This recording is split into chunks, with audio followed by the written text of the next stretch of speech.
Glacier lake outburst flood होता क्या है, आजकल इसकी घटनाएं क्यों बढ़ रही हैं, ये आपदा आम इंसानों की जिंदगी को कैसे प्रभावित कर सकता है, इन सब पर बात करेंगे इस वीडियो में। हेलो, मैं हूं स्वर्ण और आप देख रहे हैं स्विच।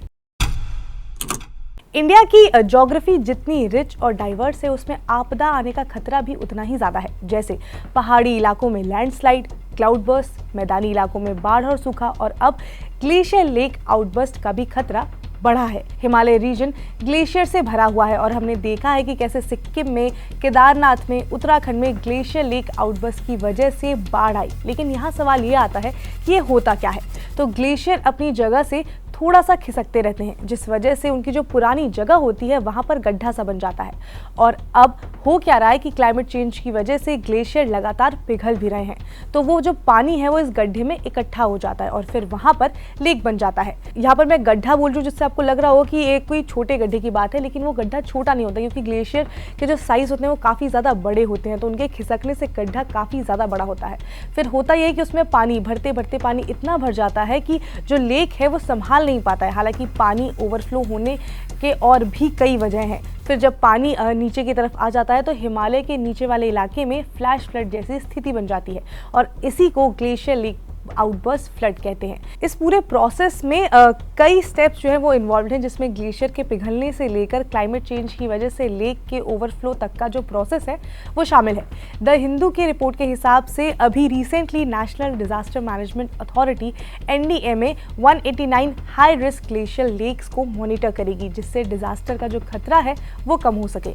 अब यहाँ पर यह भी क्वेश्चन आता है कि ग्लेशियर लेक आउटबर्स्ट फ्लड की वजह होती क्या है। तो ये एक नेचुरल प्रोसेस भी होता है, लेकिन पिछले कुछ सालों में क्लाइमेट चेंज की वजह से ग्लेशियर काफ़ी ज़्यादा तेज़ी से पिघल रहे हैं। 2023 में काठमांडू की international centre for integrated mountain development यानी कि ICIMOD की एक स्टडी में ये सामने आया था, जिसमें लिखा हुआ था कि हिमालय ग्लेशियर पहले की तुलना में काफ़ी ज़्यादा तेज़ी से पिघल रहे हैं। ICIMOD की एक रिपोर्ट में ये भी लिखा हुआ था कि अगर ग्लोबल वार्मिंग को कंट्रोल नहीं किया गया तो जो Hindu Kush Himalayan mountain ranges हैं वो 80% तक अपना वॉल्यूम खो सकते हैं। और अगर ऐसा होता है और ऐसा ही होता रहा तो फ्लैश फ्लड की घटनाएं जो है वो भी काफ़ी ज़्यादा बढ़ती रहेंगी। फ्लैश फ्लड को लेकर मैंने पहले भी कई स्टोरीज की हुई हैं कि ये होता क्या है, किस तरह से आता है, कब आता है, तो आप वहाँ जाके उन वीडियोज़ को देख सकते हैं। उनका जो लिंक है वो मैं डिस्क्रिप्शन बॉक्स में डाल दूँगी।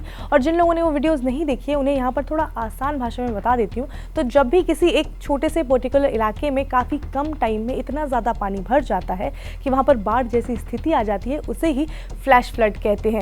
कई बार ये बारिश की वजह से हो जाता है और कई बार कहीं से एक बहुत बड़े अमाउंट में पानी जो है वो पर्टिकुलर रीजन में आ जाता है, जिस वजह से वहाँ पर फ्लैश फ्लड जैसी स्थिति बन जाती है। और फ्लैश फ्लड आता भी काफ़ी तेज़ी से है, इतना कि लोगों को घर मकान तक खाली करने का समय नहीं मिल पाता है।